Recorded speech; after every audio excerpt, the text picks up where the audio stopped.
தமிழ்நாட்டில் தேர்தல் ஆணையம் நடத்தியிருந்த எஸ்ஐஆர் ப்ராசஸ் முடிவுக்கு வந்திருக்கு. இன்னைக்கு இறுதி வாக்காளர் பட்டியலை அறிவிச்சிருக்காங்க. இதை நம்ம இறுதி வாக்காளர் பட்டியல்னு சொன்னாலும் டெக்னிக்கலி இது கடைசியான இறுதியான வாக்காளர் பட்டியல் கிடையாது. இதுக்கப்புறமும் வாக்காளர் பட்டியலில் உங்களுடைய பெயர்களை சேர்க்க முடியும். அது எப்படி அப்படிங்கிறத பற்றியும் இன்னைக்கு வெளியாகி இருக்கிற அந்த வாக்காளர் பட்டியலில் உங்களுடைய பெயர் இருக்கா இல்லையா அப்படிங்கிறத எப்படி செக் பண்ணுறது அப்படிங்கிறத பற்றியும் தான் இந்த வீடியோவில் தெளிவாக பார்க்க போகிறோம். ஸ்டெப் பை ஸ்டெப்பாக காட்ட போகிறோம். வாங்க வீடியோக்குள்ளே போகலாம். இது டிகோட் பை வெங்கட். 26 வருட நம்பிக்கை, லட்சக்கணக்கான சந்தோஷ திருமணங்கள். கல்யாணம்னாலே தமிழ் மேட்ரிமோனி தான். ஸ்டெப் பை ஸ்டெப் ப்ராசஸ் பார்க்கறதுக்கு முன்னாடி சில பேசிக்கான தகவல்களை பார்த்துடலாம். அக்டோபர் 27, 2025 அதாவது எஸ்ஐஆர் ப்ராசஸ் தொடங்குறதுக்கு முன்னாடி தமிழ்நாட்டில் இருந்த வாக்காளர்களுடைய எண்ணிக்கை 6,41,14,587. எஸ்ஐஆர் ப்ராசஸ் தொடங்குது. முதல் கட்ட எஸ்ஐஆர் ப்ராசஸுக்கு பிறகு ஒரு வரைவு வாக்காளர் பட்டியலை வெளியிடுறாங்க. 19/12/2025 அன்னைக்கு வெளியான அந்த வரைவு வாக்காளர் பட்டியலில் தமிழ்நாட்டினுடைய வாக்காளர் எண்ணிக்கை சுருங்குது. அதாவது 5,43,76,756 பேர் தான் வாக்காளர் பட்டியலில் இடம்பெற்றிருக்காங்க அப்படின்னு தேர்தல் ஆணையம் சொல்றாங்க. 97,37,831 பேர்களை நாங்க நீக்கியிருக்கோம் அப்படின்னு அதுல அறிவிச்சிருந்தாங்க. அதுக்கப்புறமாக இரண்டாம் கட்ட எஸ்ஐஆர் ப்ராசஸ் தொடங்குது. இதுல உங்களுடைய பெயரை புதிதாகவும் சேர்க்கலாம், நீக்கப்பட்டவர்களும் அவங்களுடைய பெயரை இதுல சேர்த்துக்கலாம் அப்படின்னு சொல்லி அதுக்கான ஏற்பாடுகளை எல்லாம் பண்ணாங்க தேர்தல் ஆணையம். அதன் முடிவுல இன்னைக்கு அதாவது 23/2/2026 அன்னைக்கு ஒரு இறுதி வாக்காளர் பட்டியலை வெளியிட்டிருக்காங்க. அதன் அடிப்படையில் தமிழ்நாட்டில் மொத்தம் 5,67,7,380 வாக்காளர்கள் இருக்காங்கன்னு தேர்தல் ஆணையம் சொல்லியிருக்காங்க. அதாவது டிசம்பர் மாதம் வெளியான வரைவு வாக்காளர் பட்டியலுக்கு பிறகு 27.53 லட்சம் பேருடைய பெயர்கள் இந்த வாக்காளர் பட்டியலில் சேர்க்கப்பட்டிருக்கு.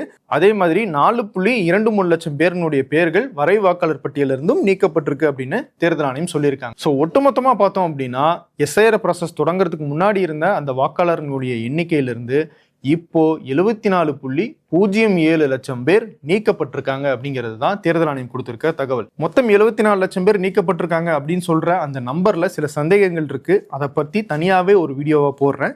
இப்போ இந்த 5.67 கோடி பேர் கொண்ட இறுதி வாக்காளர் பட்டியலில் உங்களுடைய பேர் இருக்கா அப்படிங்கிறது எப்படி செக் பண்றது அப்படின்னு ஸ்டெப் பை ஸ்டெப்பா பார்க்க. நீங்க என்ன பண்ணணும்னா electoralsearch.eci.gov.in அப்படிங்கிற அந்த இணையதளத்துக்குள்ள போனீங்க அப்படின்னா உங்களுக்கு 3 ஆப்ஷன் காட்டும். சர்ச் பை எபிக் நம்பர், அதாவது உங்களுடைய வாக்காளர் அடையாள அட்டை எண்ணை வச்சு உங்களுடைய பேர் இருக்கா அப்படின்னு செக் பண்றது. அதை செலக்ட் பண்ணீங்கன்னா உங்களுடைய எபிக் நம்பரை நீங்க அதுல என்டர் பண்ணணும். என்டர் பண்ணிட்டு நீங்க எந்த மாநிலம் அப்படிங்கறத தேர்வு பண்ணிட்டு கீழே கேப்சா இருக்கும் இல்லையா, அதை நீங்க கொடுத்துட்டீங்க அப்படின்னா உங்களுடைய பேர் இருந்துச்சு அப்படின்னா கீழேயே அந்த டீடைல்ஸ் வெளியே வந்துடும். சரி, நான் இப்பதான் ஃபார்ம் 6 கொடுத்து பேரை சேர்த்தேன், எனக்கு எபிக் நம்பர் தெரியாது அப்படின்னு நீங்க கேட்டீங்கன்னா உங்களுடைய ஃபார்ம் 6 ஏற்றுக்கொள்ளப்பட்டு விட்டது அப்படின்னு சொல்லி உங்களுடைய எபிக் நம்பரையும் மெசேஜ் மூலமாகவே தேர்தல் ஆணையம் உங்களுடைய ரெஜிஸ்டர்டு மொபைல் நம்பர், அந்த ஃபார்ம்ல நீங்க எந்த நம்பர் கொடுத்தீங்களோ அந்த நம்பருக்கு அனுப்பி இருப்பாங்க.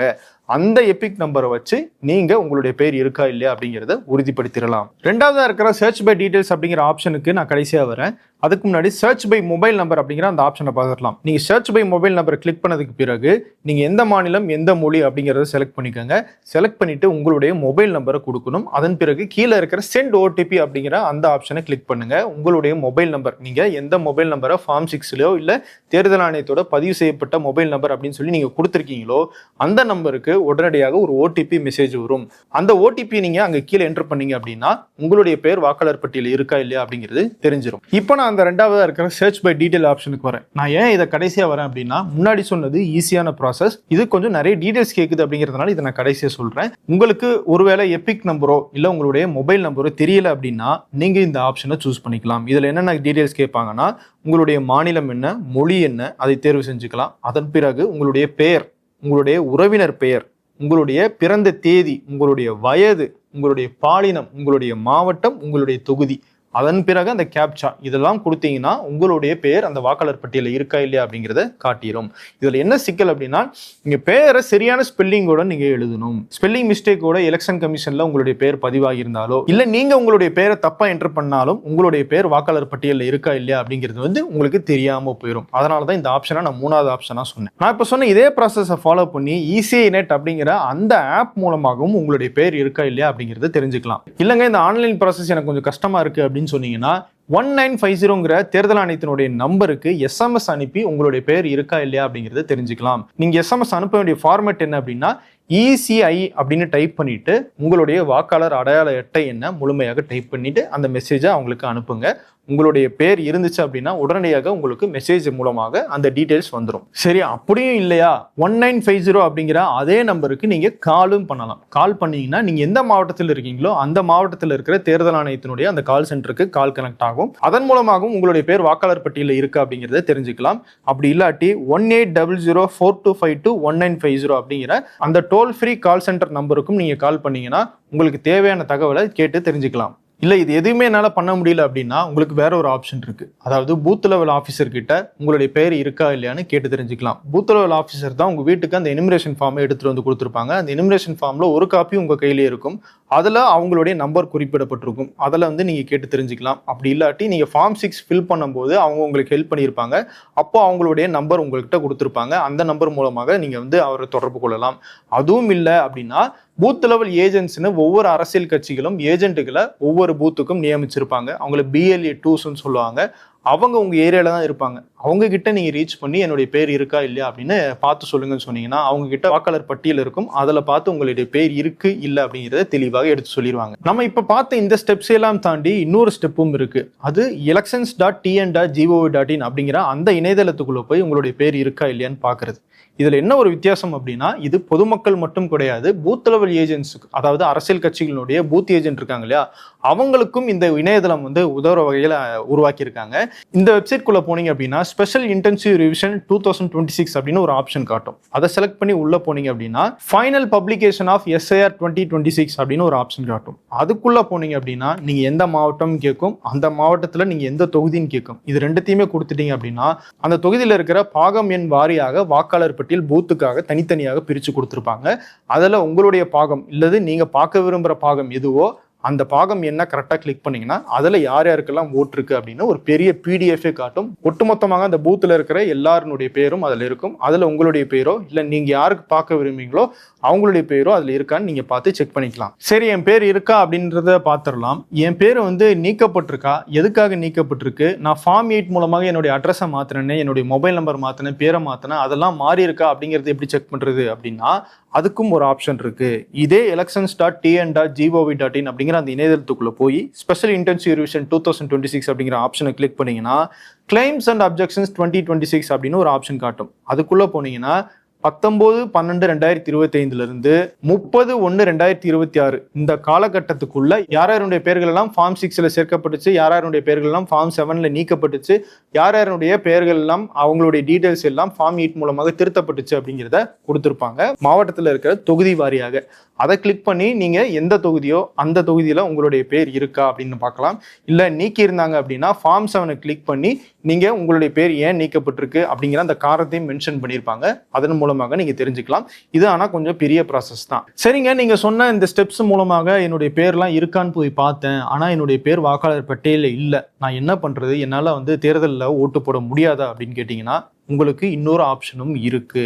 இப்ப நினைச்சா கூட உங்களுடைய பேரை திரும்பவும் ஃபார்ம் 6 மூலமாக சேர்க்க முடியும். தேர்தல் ஆணையம் சட்டமன்ற தேர்தல் என்னைக்கு நடக்குது அப்படிங்கிற அந்த தேதியை இதுக்கப்புறம் தான் அறிவிக்க இருக்காங்க. அப்படி அறிவிக்கும் போது வேட்புமனு தாக்கல் செய்யறதுக்கு கடைசி நாள் அப்படின்னு ஒரு தேதி அறிவிப்பாங்க. அந்த நாள்ல இருந்து 10 நாளைக்கு முன்னாடி வரைக்கும் நீங்க ஃபார்ம் 6 மூலமாக உங்களுடைய பேரை சேர்க்கிறதுக்காக நீங்க விண்ணப்பிக்கலாம். யாரெல்லாம் அந்த ஃபார்ம் 6 கொடுக்கலாம் அப்படின்னா இந்த இறுதி வாக்காளர் பட்டியலில் பேர் இல்லாதவர்கள், 18 வயது நிரம்பியவர்கள், அதாவது 1/1/2026 அன்னைக்கு 18 வயது நிரம்பியவர்கள் யாராக இருந்தாலும் அவங்க இந்த ஃபார்ம் 6 மூலமாக பேரை சேர்க்கறதுக்கு விண்ணப்பிக்கலாம். இந்த ஃபார்ம் 6 எங்கெல்லாம் கிடைக்கும் அப்படின்னா ஏற்கனவே சொன்ன மாதிரி பூத் லெவல் ஆஃபீஸர் அவங்க கிட்டே கேட்கலாம், இல்ல வட்டார அளவுல தேர்தல் அலுவலகம் இருக்கும் அங்க போய் கேட்கலாம். ஆன்லைன்ல பாத்தீங்க அப்படின்னா voters.eci.gov.in அப்படிங்கிற அந்த இணையதளத்துக்குள்ள போனீங்கன்னா ஃபார்ம் 6 அப்படிங்கிற ஆப்ஷன் இருக்கும். அதை கிளிக் பண்ணி நீங்க ஆன்லைன்லயே அப்ளை பண்ணலாம்.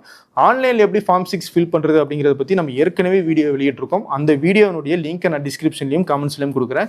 அதை பார்த்து நீங்க ஆன்லைன்லயே ஃபார்ம் 6 அப்ளை பண்ணலாம். அதுவும் இல்லை அப்படின்னா மூணாவதாக ஓட்டர்ஸ் ஹெல்ப்லைன் ஆப் அப்படின்னு ஒரு ஆப் இருக்கு. அதையும் ECI நெட் அப்படிங்கிற அந்த மொபைல் ஆப்ஸ் மூலமாகவும் நீங்க ஃபார்ம் 6 அப்ளை பண்ணலாம். ஸோ நீங்க உங்களுடைய பேரை வாக்காளர் பட்டியலில் புதுசாக சேர்க்கணும்னு நினைச்சீங்க அப்படின்னா நீங்க இப்பவே ஃபார்ம் 6 ஃபில் பண்ணி கொடுக்க ஆரம்பிக்கலாம். இந்த இடத்துல உங்களுக்கு இன்னொரு கேள்வி வரும், இந்த SIR ப்ராசஸ்ல தான் வந்து அப்பா பேரு தாத்தா பேர்லாம் 2002 2005 வாக்காளர் பட்டியல் இருக்கா அப்படின்னு அந்த டீடைல்ஸ் எல்லாம் கேட்டாங்கல்ல, இந்த SIR ப்ராசஸ் முடிஞ்சிருச்சு, இதுக்கப்புறம் அதை கேட்க மாட்டாங்கல்ல அப்படின்னு கேட்டீங்கன்னா இல்ல. இதுக்கப்புறமும் அந்த ப்ராசஸ் தொடரும். நீங்க உங்களுடைய தாத்தா பாட்டியினுடைய பேர், அம்மா அப்பாவினுடைய பேர் கடைசியா நடந்த எஸ்ஐஆர்ல இருக்கா அப்படிங்கிறத இதுல நீங்க எழுதணும். கடைசி எப்ப எஸ்ஐஆர் நடந்துச்சு? இப்போ 2026 நடந்து இப்போ ஒரு டீட்டெயில் வெளியே இருக்குல்ல, இறுதி வாக்காளர் பட்டியல், அதுலயே உங்க அப்பா அம்மா இல்ல உங்க தாத்தா பாட்டியினுடைய பேர் இருந்துச்சுன்னா அந்த பேரையே நீங்க ஃபார்ம் 6ல மேப் பண்ணி எழுதி கொடுக்கலாம். 2002 2005 டீடைல்ஸை கொடுக்கணும் அப்படிங்கிற அவசியம் இல்லை. அப்படி உங்க அப்பா அம்மா தாத்தா பாட்டியினுடைய பேர் 2026 இன்னைக்கு வெளியான அந்த எஸ்ஐஆர் லிஸ்ட்ல இல்லை அப்படின்னா நீங்க சில ஆவணங்களை கொடுக்கணும். ஏற்கனவே என்னென்ன ஆவணங்கள் இந்த எஸ்ஐஆர் ப்ராசஸ்ல கேட்டாங்களோ 13 ஆவணங்கள், அந்த ஆவணங்களை நீங்க கொடுத்து உங்களுடைய பெயரை வாக்காளர் பட்டியலில் சேர்த்துக்கலாம். அந்த ஆவணம் என்ன அப்படிங்கிறத பத்தியும் தனியாக நம்ம வீடியோ போட்டிருக்கோம். அந்த வீடியோனுடைய லிங்கையும் நான் டிஸ்கிரிப்ஷன்ல கொடுக்குறேன். இதெல்லாம் முடிஞ்சு உங்களுடைய பேர் ஆட் ஆயிருச்சு அப்படின்னா அது வாக்குப்பதிவுக்கு முன்னாடி தேர்தல் ஆணையம் அறிவிக்கிற அந்த இறுதி வாக்காளர் பட்டியலில் தெரிய வரும். அப்படி பட்டியல் அப்ப எதுவும் வெளியிடலை அப்படின்னா பூத் ஸ்லிப்பை ஒவ்வொரு வீட்டுக்கும் எடுத்துட்டு வந்து அந்த பூத் லெவல் ஏஜென்ட்ஸ் கொடுப்பாங்க. அவங்க கிட்ட உங்களுடைய பூத் ஸ்லிப்பை நீங்க கேட்டு வாங்கிக்கலாம். அப்படி நான் ஃபார்ம் 6 கொடுத்து என்னுடைய பேர் ரிஜெக்ட் பண்ண வாய்ப்பு இருக்கா அப்படின்னு கேட்டா ரிஜெக்ட் பண்ணப்படவும் வாய்ப்பு இருக்கு. ஏன்னா அந்த மேப்பிங் சரியில்லை அப்படின்னா டாக்குமெண்ட்ஸ் கேட்பாங்க. அந்த டாக்குமெண்ட்ஸும் உங்ககிட்ட இல்லை அப்படின்னா வேணா உங்களுடைய பேர் சேர்க்கப்படாமல் போகலாம். இது தொடர்பா வேற ஏதாவது சந்தேகம் இருந்துச்சுன்னா கமெண்ட்ஸ்ல கேளுங்க. அப்படி இல்லைனா 1950 நான் ஏற்கனவே சொன்ன அந்த தேர்தல் ஆணையத்தினுடைய ஹெல்ப்லைன் நம்பருக்கு கால் பண்ணி கேளுங்க. அவங்க உங்களுக்கு கைட் பண்ணுவாங்க. இதில் இன்னொரு விஷயமும் இருக்கு. என்னுடைய பேர் வரைவாக்காளர் பட்டியலில் இருந்துச்சு, ஆனா இன்னைக்கு வெளியான இறுதி வாக்காளர் பட்டியல என் பேரை நீக்கிட்டாங்க, ஃபார்ம் 6 கொடுத்தா அந்த ஃபார்ம் 6 ரிஜெக்ட் பண்ணிட்டாங்க, நான் என்ன பண்றது அப்படின்னு கேட்டீங்கன்னா உங்களுக்கு மேல்முறையீடு பண்றதுக்கு ஆப்ஷன்ஸ் கொடுக்குறாங்க. இன்னையிலிருந்து 15 நாட்களுக்குள்ள உங்களுடைய மாவட்ட ஆட்சியர், உங்களுடைய டிஸ்ட்ரிக்ட் கலெக்டர் இருக்கார்ல, அந்த ஆஃபீஸுக்கு போனீங்கன்னா அவங்க ஒரு ஃபார்ம் கொடுப்பாங்க. அந்த ஃபார்மில் உங்களுடைய டீட்டெயில்ஸை கொடுத்து என்னுடைய பேர் வரை வாக்காளர் பட்டியல் இருந்துச்சு ஆனால் நீக்கிட்டாங்க, என்கிட்ட வந்து சரியா நேரடியாக விசாரிக்காமையே என்னுடைய பேர் நீக்கப்பட்டுருச்சு, இது சரியில்லை, என்னுடைய பேர் திரும்பவும் வாக்காளர் பட்டியலில் சேருங்க அப்படின்னு சொல்லி நீங்கள் எழுதி கொடுத்தீங்க அப்படின்னா அதை மாவட்ட ஆட்சியர் விசாரிச்சுட்டு உங்களுடைய கோரிக்கை நியாயமாக இருந்துச்சு அப்படின்னு அவர் ஃபீல் பண்ணார்னா உங்களுடைய பேரை திரும்பவும் வாக்காளர் பட்டியலில் சேர்ப்பார். அப்படி இல்லை உங்களுடைய பேரை சேர்க்கறதுக்கான நியாயமான காரணம் எதுவும் இல்லை அப்படின்னு மாவட்ட ஆட்சியர் ஃபீல் பண்ணார்னா உங்களுடைய ஃபார்மை ரிஜெக்ட் பண்ணிடுவாரு. சரி, ரிஜெக்ட் பண்ணிருச்சுன்னா முடிஞ்சிச்சா அப்படின்னு கேட்டீங்கன்னா இல்ல, நேரடியாக நீங்க தமிழ்நாட்டினுடைய தலைமை தேர்தல் அதிகாரி அர்ச்சனா பட்நாயக் அவங்கள அணுகி நீங்க ஒரு மேல்முறையீடு செய்யலாம். இதே மாதிரி ஒரு ஃபார்மை அங்கேயும் கொடுப்பாங்க. ஆனா என்னன்னா அடுத்த 30 நாட்களுக்குள்ள நீங்க இந்த ஃபார்மை அவங்க கிட்ட கொடுத்தே ஆகணும். அந்த ஃபார்மை பார்த்துட்டு தலைமை தேர்தல் அதிகாரி உங்களுடைய கோரிக்கை நியாயமாக இருக்கு அப்படின்னு ஃபீல் பண்ணாங்கன்னா உங்களுடைய பெயரை இறுதி வாக்காளர் பட்டியலில் சேர்க்கறதுக்கான வாய்ப்பு இருக்கு. அப்படி இல்லைன்னா அதுவும் ரிஜெக்ட் ஆக வாய்ப்பு இருக்கு.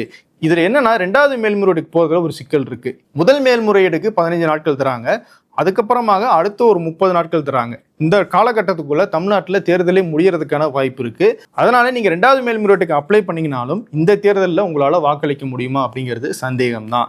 அதுக்கு பெஸ்ட் ஆப்ஷனாக நான் ஏற்கனவே சொன்ன மாதிரி ஃபார்ம் 6 மூலமாக உங்களுடைய பேரை திரும்பவும் ஆட் பண்றதுக்கான முயற்சியில நீங்க ஈடுபடுறது தான் பெட்டர். ஸோ இந்த வீடியோவில் உங்களுக்கு தெளிவாக புரியுற மாதிரி கம்ப்ளீட் டீடைல்ஸை கொடுத்துருக்கேன் அப்படின்னு நம்புறேன். இதை தாண்டி உங்களுக்கு ஏதாவது சந்தேகம் இருந்துச்சுன்னா அதை கமெண்ட்ஸ்ல சொல்லுங்க. அதுக்கான பதிலை நம்ம தேர்தல் ஆணையம் கிட்ட இருந்து கேட்டு சொல்லலாம். வேறொரு வீடியோவில் மீண்டும் சந்திக்கிறேன். நன்றி. 26 வருட நம்பிக்கை, லட்சக்கணக்கான சந்தோஷ திருமணங்கள். கல்யாணம்னாலே தமிழ் மேட்ரிமோனி தான்.